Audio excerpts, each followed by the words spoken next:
Bonjour à tous et bienvenue dans ce débat spécial qui se tient dans le cadre de la présidentielle du 11 avril prochain. Nous recevons ce dimanche 27 mars l'ancien maire de la commune d'Adjoung. Il est porte-parole du mouvement La Dynamique Continue. Roland Darefa est notre invité. Bonjour monsieur le maire. Bonjour cher ami. Merci d'avoir accepté notre invitation. J'anime cette plaisir émission. pour moi. J'anime cette émission avec mon confrère Joël Chobé. Roland Darefa, bonjour. Bonjour cher ami. Au plaisir de vous retrouver ce matin. Tout plaisir pour moi. Alors, le 26 mars dernier, la campagne électorale dans le cadre de l'élection présidentielle s'est ouverte ici au Bénin. Quels sont, monsieur le maire, les premiers faits marquants qui ont retenu votre attention? Je voudrais, nous sommes dimanche, saluer tous ceux qui nous suivent en ligne sur BNews et surtout les chrétiens, leur souhaiter une bonne célébration des rameaux. Aujourd'hui, c'est le dimanche des rameaux qui consacre l'entrée de Jésus-Christ à Jérusalem et annonce la passion du Christ.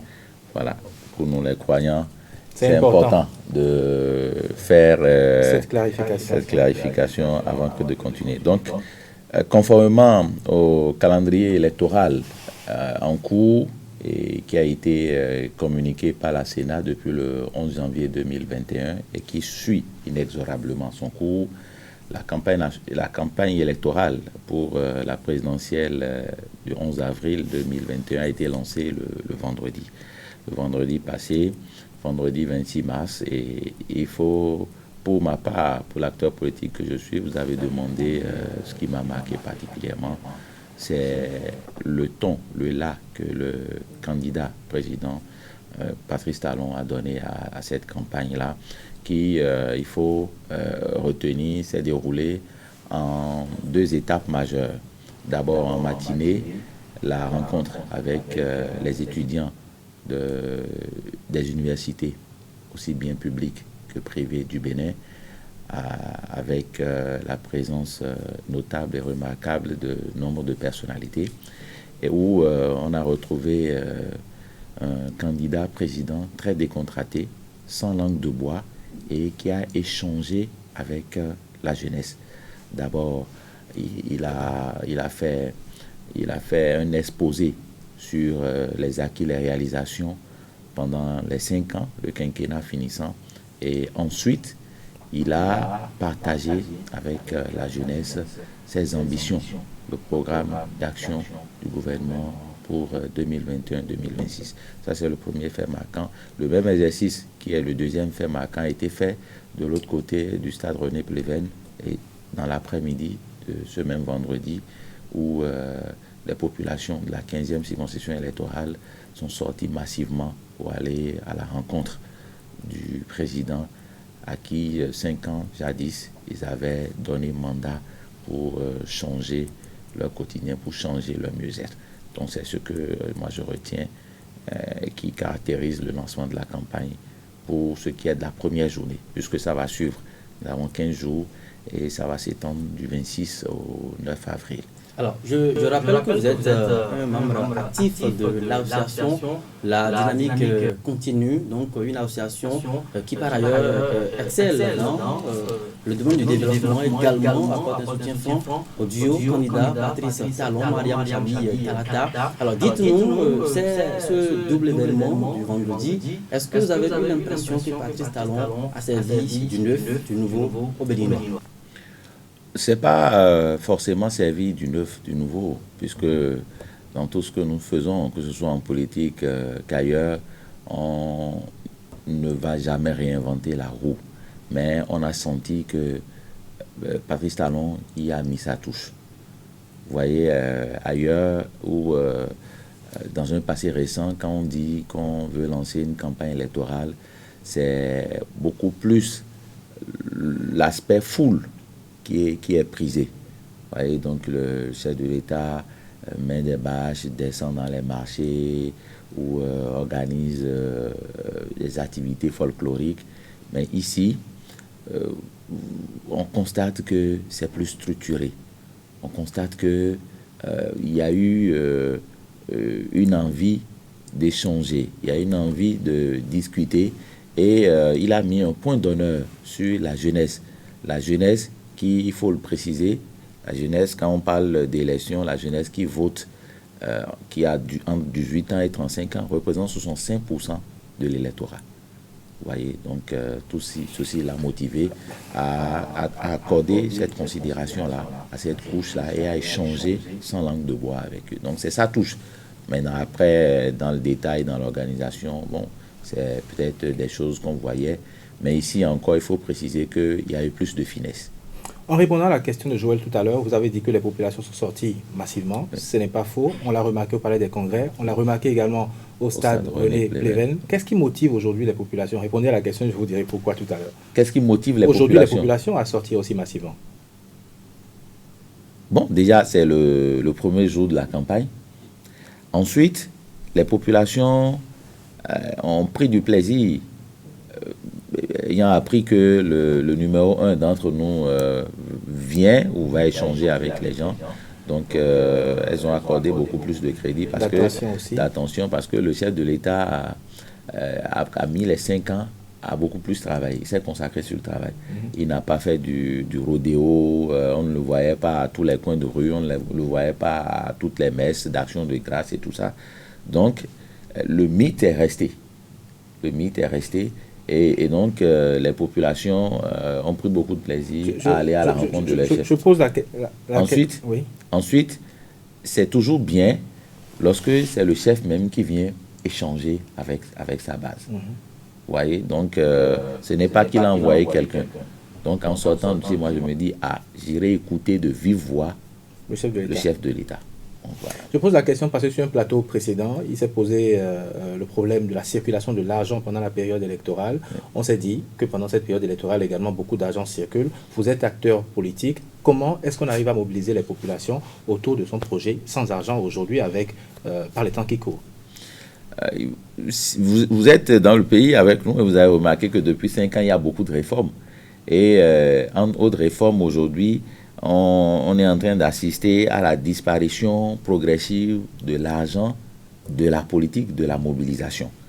Vous voyez, en témoigne l'organisation des messes, des ballets et tout ça. Vous avez vu, il n'y a plus ça.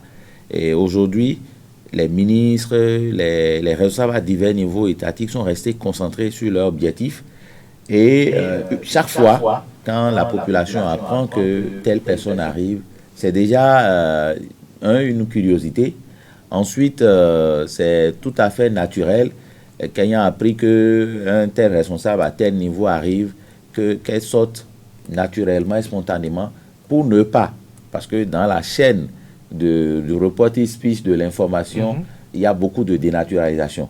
Donc, pour ne pas que ce soit j'ai entendu dire et tout, les populations sortent. On a quand même du mal à croire qu'en 5 ans, on a pu changer les mentalités à ce point. Ça n'a pas encore changé totalement. Je suis un acteur politique. Durant les dernières communales et tout, on a expérimenté l'approche, puisqu'on est resté dans un canevas et puis les ressources ont été vraiment sur le fil du rasoir. Et donc, à des étapes données, quand vous finissez d'exposer vos ambitions pour la commune, pour ce qui me concerne, et vous remerciez les populations, vous lisez sur certains visages qu'il y a une autre insatisfaction. Les plus, je vais dire, les plus courageux d'entre elles s'approchent de vous ou de votre staff pour dire que, bon, mais il reste le communiqué final. Ou bon, qu'est-ce que l'autorité dit? Bon, il faut boire de l'eau, il faut... Bon, c'est toujours là, ça couvre. Mais il faut saluer aujourd'hui le fait que les réformes ont fait que c'est plus ça le maître mot. Avant, quand le chef doit sortir, les gens font déjà des calculs sur combien ils vont gagner et tout. Aujourd'hui, ce n'est plus ça. Alors, très bien. Monsieur le maire, nous sommes en pleine campagne, disais-je il y a un instant. La campagne a été lancée également au sein de la mouvance, Patrice Talon et sa colistière, Mariam Chavi Talata. Voilà, les deux personnalités se sont donc présentées au Béninois. La dynamique continue. Quelle est sa part dans tout ceci? Merci pour la question, cher ami Joël.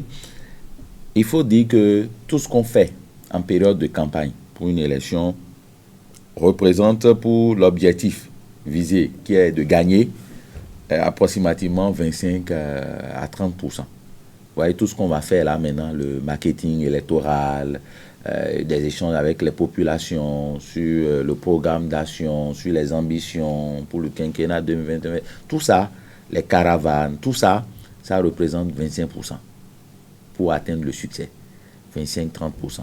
Alors le reste, c'est un travail qui est fait en amont et dans la durée. Et c'est là où la dynamique continue a toute sa place et joue pleinement son rôle.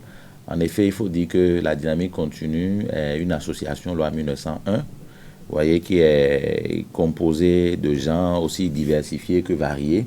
Il y a des cadres, il y a des consultants, il y a des responsables d'entreprise, il y a des artisans, il y a des ouvriers, il y a tout le monde. Il y a tout le monde.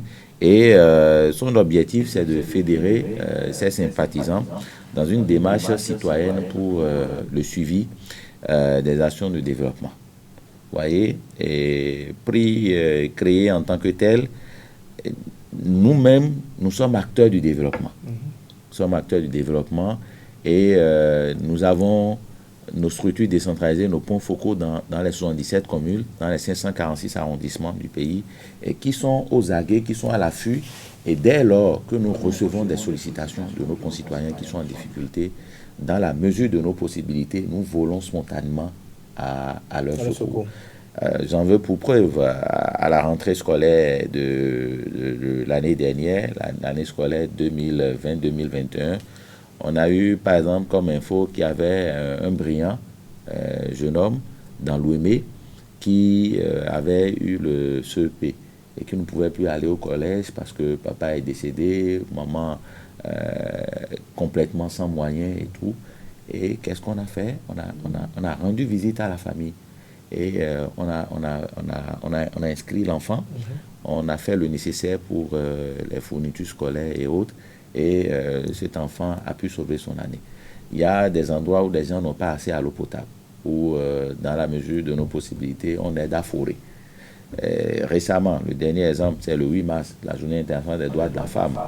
Vous avez vu, comme moi, dans certaines structures, on a mis les foulards, on s'est endimanché, on a dansé, on s'est empiffré, on a mangé, on a bu.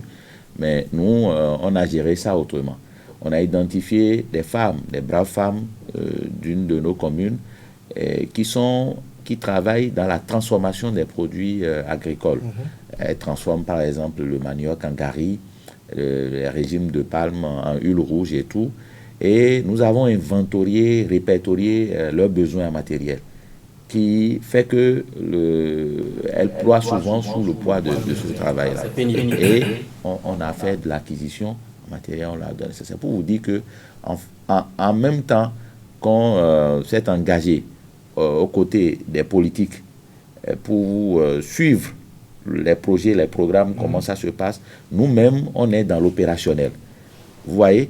Et nous estimons qu'il ne peut pas avoir de développement sans politique et la bonne politique ne peut pas se faire sans impacter le développement. C'est vrai que vous vendez très bien le mouvement, l'association, la dynamique continue, mais dans le cadre de cette campagne électorale qui a été ouverte je crois, le vendredi 26 dernier, qu'est-ce que la dynamique continue fait exactement? Comment est-ce que vous vous impliquez? C'est vrai que vous avez également, qu'on a vu dans la ville de Ouidah par exemple, les affiches sur lesquelles on pouvait lire la dynamique continue. Au-delà de ça, qu'est-ce que vous faites concrètement aujourd'hui pour participer à cette campagne électorale?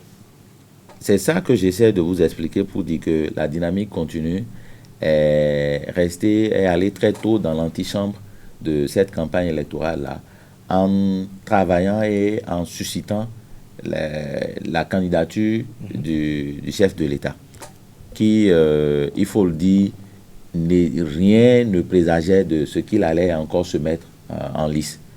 Donc, nous, en créant la dynamique continue, c'est suite à un certain nombre d'observations. Les acteurs politiques qui nous regardent, on se dit, mais à quel moment vous avez sollicité sa candidature? Parce que ce que tout le monde sait, c'est que c'est Moël Bénin qui a été le premier parti politique à solliciter la candidature du chef de l'État, même si on disait que Moël Bénin n'était pas qualifié à le faire en ce moment comme parti politique. On va se dire, à quel moment est-ce que vous l'avez fait? Oui, au moment même de la création de l'association.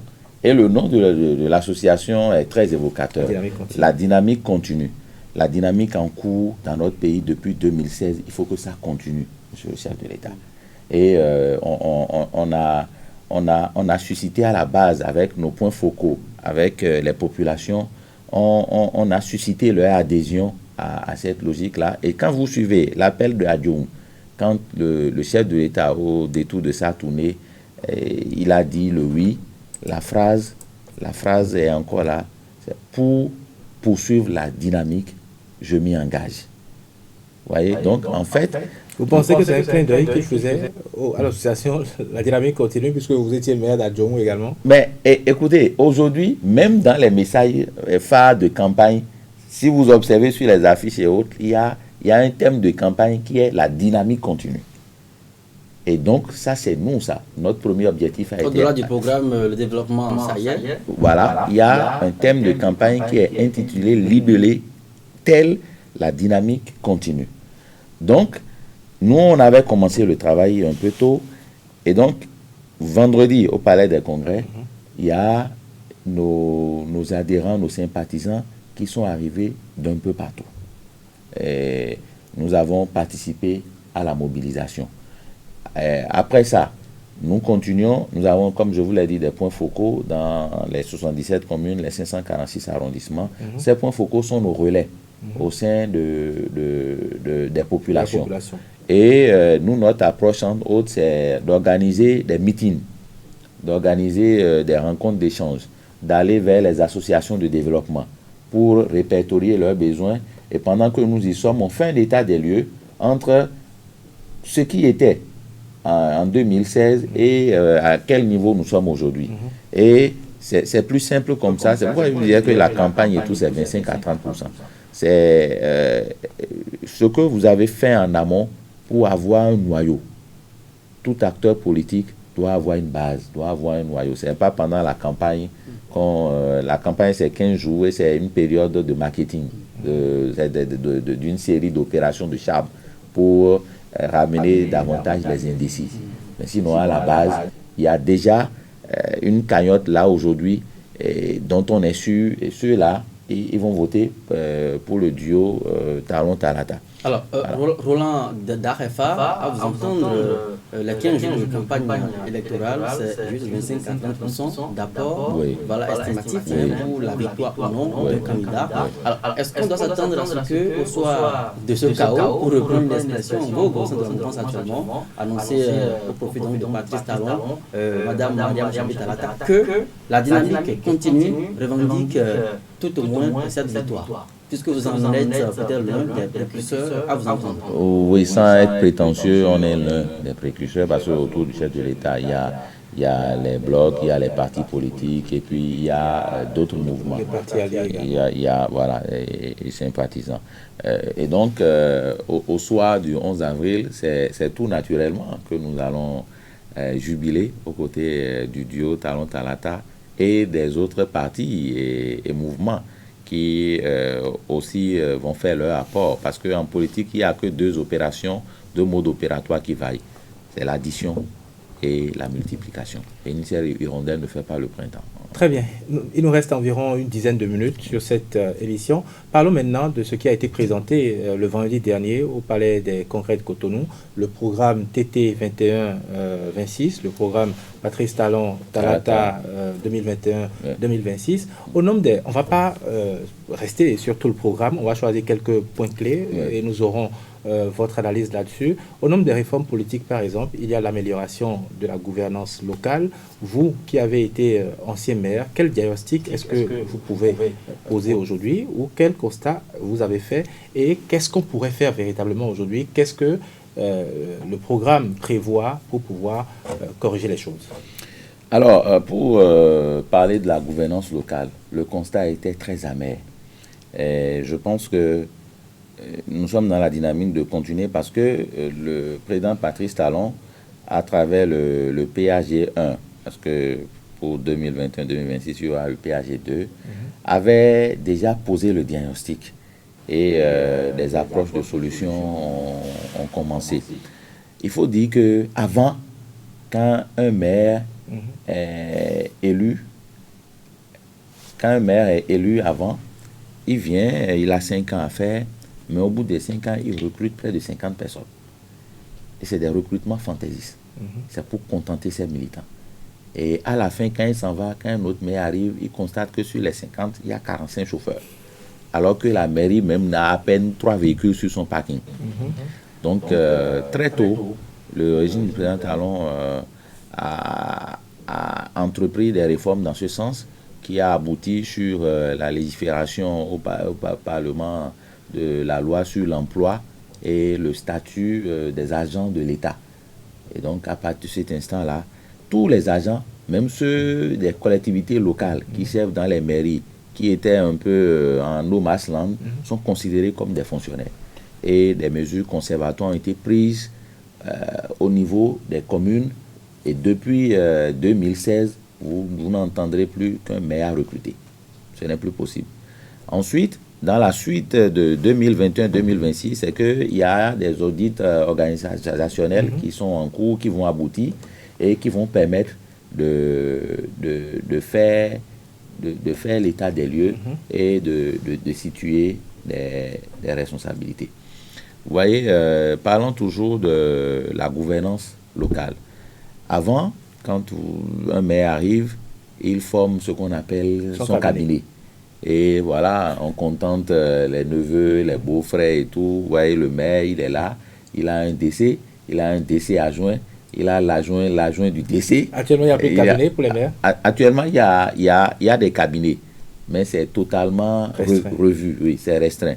Quand vous prenez des communes simples, comme à Djoum, que j'ai eu l'honneur de diriger, il n'y a maintenant plus que le maire et son secrétaire ou sa secrétaire particulier. Le cabinet, c'est 2 personnes. C'est 2 personnes maintenant. Alors qu'avant, je pense que j'en avais une demi-douzaine. Une demi-douzaine, il y avait un chef cabinet, il y avait son adjoint, il y avait le secrétaire particulier, son assistant, il y avait 2 chargés de mission. Est-ce que cette réforme n'a pas eu un impact sur le fonctionnement des mairies? Parce que même si ces personnes qui aujourd'hui ne sont plus à des postes, même si ces personnes étaient des proches, elles jouaient quand même un rôle dans l'administration. En fait, ça n'a pas d'impact parce que, comme je vous l'ai dit, il y avait des recrutements fantaisistes. Et quand ça se passe, c'est qu'il y a des agents dédiés à la mairie qui sont là et qui ne font rien, qui viennent à longueur de journée, qui ne font rien, mais qui sont payés. Vous voyez, et puis ça faisait également un boom salarial, alors que les communes n'ont pas assez de moyens. Mais Roland Darefa, on se rappelle que à l'avènement de cette réforme, il y a quand même eu des boutonnements dans le rang. C'est normal. Des maires. C'est normal. Les maires sont des acteurs politiques. Les maires sont des acteurs politiques et chacun, comme je vous l'ai dit, veut contenter des militants. C'est pas simple. Sinon, il y a aujourd'hui au niveau des mairies le noyau qu'il faut pour travailler. Il suffit que le maire ait une bonne vision et qu'il soit structuré et qu'il envoie les gens, qu'il les mette au travail avec des lettres de mission très claires et des objectifs par rapport aux résultats. Et puis ça va prendre. Donc voilà un peu au niveau de la gouvernance locale. Il faut dire que au niveau aussi des mairies, il y a eu le renforcement du FADEC. Le FADEC, c'est le Fonds d'appui au développement des communes. Il y a non seulement le renforcement de la cagnotte, mais il y a également des balises qui ont été posées. Avant, l'État envoie des ressources aux communes pour régler des problèmes vitaux. Mais qu'est-ce qu'on constate? Les maires prennent ces ressources-là et vont s'acheter des voitures. Ou lancent des travaux de BTP. Au profit de la commune. Au profit de la commune, mais ça les arrange. Alors que dans les mêmes conditions, cette commune-là, les populations, les 3 quarts n'ont pas accès à la ressource vitale qui est l'eau. Donc aujourd'hui, il y a des balises. Quand l'État envoie ce fonds-là, ce fonds par FADEC, on oriente. On dit, ça c'est FADEC Agriculture. C'est-à-dire que vous ferez que des travaux qui ont trait au secteur agricole avec. Vous faites autre chose, vous allez répondre et vous irez à ce sont ces recadrages qui expliquent aujourd'hui le faible de consommation de ces crédits de ces fonds FADEC. C'est l'inculture et la paresse. Expliquez-vous. Les tests sont clairs. On vous envoie de l'argent, on dit FADEC Santé. D'accord? Vous avez dans le PDC, le plan de développement communal, vos besoins. Et vous savez que dans le secteur de la santé, vous avez tel besoin. Vous n'attendez pas que les ressources arrivent d'abord. Avant de mettre vos cadres, votre service technique, votre service développement et planification sur ces projets-là, et vous préparez les documents qu'il faut. Nous, en 10 mois, on a fait bouger les lignes à Djohou. On a fait bouger les lignes pour ceux qui veulent être honnêtes, qui nous ont vu faire. Parce qu'on a été tout le temps dans une démarche anticipative. Maintenant, quand vous ne faites pas ça, et que vous attendez, c'est l'argent qui arrive d'abord. Parce que c'est une série de dossiers, c'est les fonds publics. On ne prend pas ça comme ça pour aller dépenser. C'est une série de... En fait, les mairies sont surprises par... Voilà, en fait, les gens dorment, les gens paressent. Vous allez voir, il y en a quand même quelques maires qui consomment proprement et dans les règles de l'art. Et ils ont de bons services techniques, ils ont de très belles équipes. Je suis sûr qu'on va refermer cette page de la décentralisation, mais rapidement, avant de refermer cette page, dans le programme 21-26, on lit également qu'il y aura une accélération au niveau du transfert des compétences. C'est un discours qui revient pratiquement depuis ces 15 dernières années. Quel a été votre constat pour les 10 mois que vous avez passé à la tête de la mairie d'Adjohou, quand on parle du transfert des compétences, et est-ce que ce discours, ce n'est pas le même qu'on tient depuis? En fait, jusque-là, il n'y avait réellement pas de transfert de compétences. Et je pense qu'il ne fallait pas le faire en l'état tel que les tests de la décentralisation étaient conçus. Vous voyez, si on avait transféré tout aux communes, il y aurait eu beaucoup plus de désordre. Maintenant, avec tout ce que j'ai énoncé tantôt comme cadrage, ça va se faire dans le prochain quinquennat et chacun, puisque aujourd'hui tout le monde est au travail et chacun est à sa place.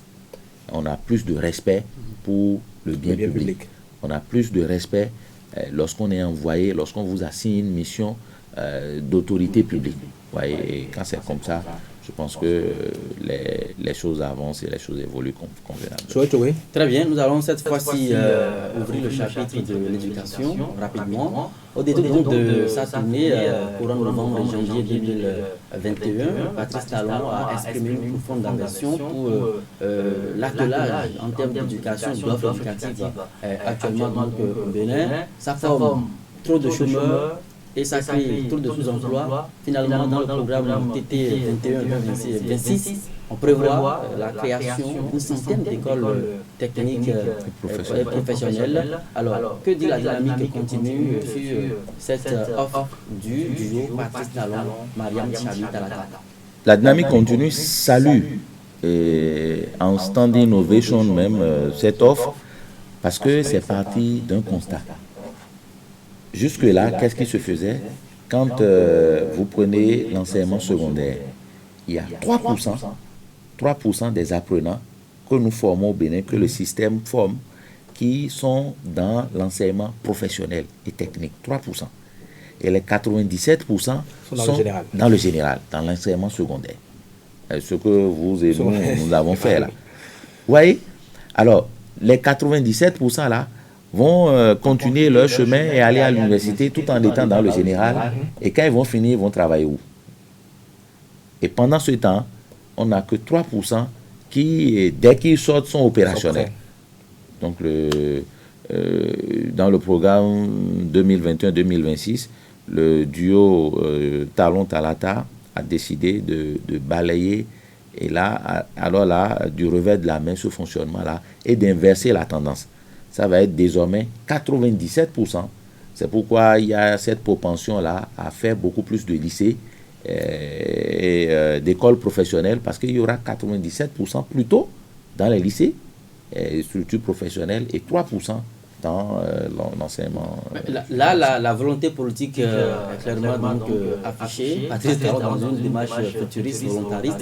Mais est-ce qu'en amont, la population sont préparées à ça? Parce que dans les ménages, dans les maisons, ce sont les parents qui décident de l'orientation à donner au cursus scolaire de leurs enfants. Les parents sont préparés à ça. À partir du moment où aujourd'hui, vous retrouvez des parents qui sont à la retraite et qui ont encore les 3 ou 4 ou 5 fils à la maison, et qui se baladent avec dans leur sac 3 ou 4 maîtrises différentes filières. On ne va pas citer de filières, et qui déposent tous les jours des demandes, des dossiers, des lettres estampillées, j'ai l'honneur et sans suite. Donc les parents aussi sont exacerbés. Il a travaillé 30 ans, il a pris ses ressources pour faire former ses enfants. Et aujourd'hui, il est encore obligé, avec sa maigre pension, d'aider ces enfants-là à pour vraiment joindre les deux bouts. Donc, c'est même les parents qui doivent être en pole position beaucoup plus en liesse. Alors, j'allais faire la même question que Joël Tchogwe tout à l'heure, mais est-ce que finalement, ce dont nous parlons, ce n'est pas dans 2 ans, ce n'est pas dans 5 ans, les premiers vont commencer à se faire former, mais est-ce qu'on ne risque pas de renforcer les inégalités sociales, par exemple, parce qu'à la longue, on va privilégier telle filière à telle autre, parce que nous voulons aujourd'hui plus de mécaniciens, plus d'ouvriers, plus de techniciens et tout ce que vous voulez, et est-ce qu'on ne va pas renforcer les inégalités sociales, parce que cette expérience a déjà été faite dans d'autres pays, comme la Suisse, comme l'Allemagne, comme la France, où on a fait ce constat. Ouais. En fait, ce qui va se passer, c'est qu'il y a des mesures, il y a des dispositions pour ajuster progressivement. Et lorsque on constate qu'il y a des équilibres au niveau d'un secteur, il revient à l'État qui a mis des mesures d'accompagnement de mettre plus de conditions dans d'autres filières qui marquent le pas ou qui n'ont pas encore pris. Donc, progressivement, il y aura, ça va s'arrimer, il y aura des mesures. Nous sommes à la fin de cette émission. Il nous reste un seul point à aborder, l'agriculture. On ne dira pas grand-chose, mais je vais laisser Joël introduire. On verra si on peut faire 5 minutes là-dessus et refermer cette émission. Alors, Roland Darefa, dans ce programme TT 21-26, le duo prévoit l'aménagement de 50 000 hectares au profit de la production de riz, également 500 000 hectares pour diverses filières, et on parle essentiellement de la mécanisation de cette agriculture-là pour les 5 années à venir. Est-ce qu'on n'a pas l'impression que c'est peut-être un discours qui revient, où on prend du vieux, qu'on fait du neuf, où vous avez l'assurance que ça ira très vite? Ça ira très vite. Il suffit juste de regarder, de faire un bilan de comment est-ce que le secteur agricole a fonctionné de 2016 à 2021. Quand le président Talon prenait les rênes de ce pays, l'agriculture béninoise dans son ensemble était en difficulté. Or, c'est cette agriculture qui est la première devise de notre pays, avec un apport de 28% au PIB et de 77% pour ce qui est des exportations. Et donc, en 5 ans, on est passé, par exemple, quand on prend une culture de rente comme le coton, de 200 000 tonnes de production à 750 000 tonnes, soit 3 fois. Et donc, le Bénin est aujourd'hui numéro 1 sur le continent en matière de production de coton. Il y a eu beaucoup de réformes. Il y a eu la territorialisation, par exemple, de l'agriculture. Et cette territorialisation-là à travers les ATDA. À travers les ATDA. Et ça a permis de faire un distinguo entre les fonctions régaliennes du secteur et la gestion, la production des filières. Et ça a donné, comme Jean-Eudes l'a dit, lieu à la création de 7 ATDA gérés par les agences et 12 DDAEB, qui sont les directions départementales de l'agriculture, de l'élevage et de la pêche. Vous voyez, donc, les balises sont déjà posées. Donc ça va aller très très vite. C'est vrai que le programme a été décliné, les balises sont posées telles que vous le dites, mais est-ce que les paysans sont vraiment impliqués dans ce qui se fait? Parce que c'est vrai que s'ils n'étaient pas impliqués, on n'aurait pas eu ces progrès que vous avez évoqués tantôt au niveau du coton. Mais il y a d'autres filières. Et par ailleurs, par exemple, au niveau du riz et d'autres filières, il y a eu, par exemple, sur le quinquennat, l'aménagement de 1100 hectares dans la basse vallée de l'Ouémé. Ça ne s'est pas fait sans les producteurs, sans les paysans. Ils sont impliqués. Comment les impliquer davantage? C'était ça la question. Les impliquer davantage, c'est continuer à les former. C'est continuer, avant d'implémenter les réformes, de mettre les comités, comme ça se fait actuellement, des comités multipartites, où il y a bien l'administration du secteur, il y a les représentants, il y a les fêtiers et tout. Et puis, ça permet de démarrer au même moment et de faire le suivi ensemble. Très bien, nous allons sortir de cette émission avec une dernière question. Nous avons aujourd'hui l'existence du Fonds national de développement agricole, le FNDA. Le programme TT 21-26 également prévoit des facilités en termes d'octroi de crédit au profit de ces paysans et d'autres acteurs de la chaîne économique. Qu'en dites-vous? Alors, c'est un fonds salvateur, parce que c'est une cagnotte, une mirobolante cagnotte de 100 milliards de francs CFA pour financer l'agriculture, pour aider. Donc, dès que vous êtes dans le secteur, vous êtes praticien agricole, vous mettez en coopérative ou vous avez suffisamment de matière pour monter, pour aller seul, vous avez de l'espace, vous avez des domaines et vous montez un projet innovant, un projet structurant, l'État vous accompagne. L'État vous accompagne individuellement. Des paysans peuvent être financés jusqu'à hauteur de 50 millions, de 100 millions. Vous voyez, et c'est déjà disponible, c'est prêt à être consommé.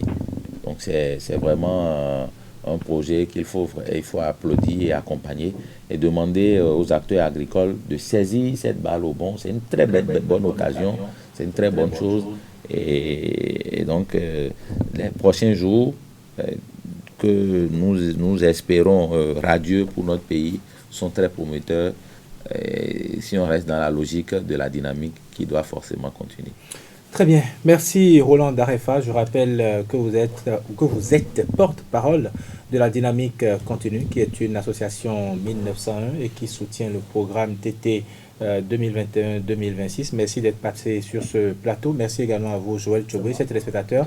Merci, c'est la fin de cette émission. Merci de laisser vos commentaires, vos appréciations également. On se retrouve demain pour d'autres plateaux. Nous serons toujours en direct et vous pourrez participer aux différents débats. Merci et à bientôt.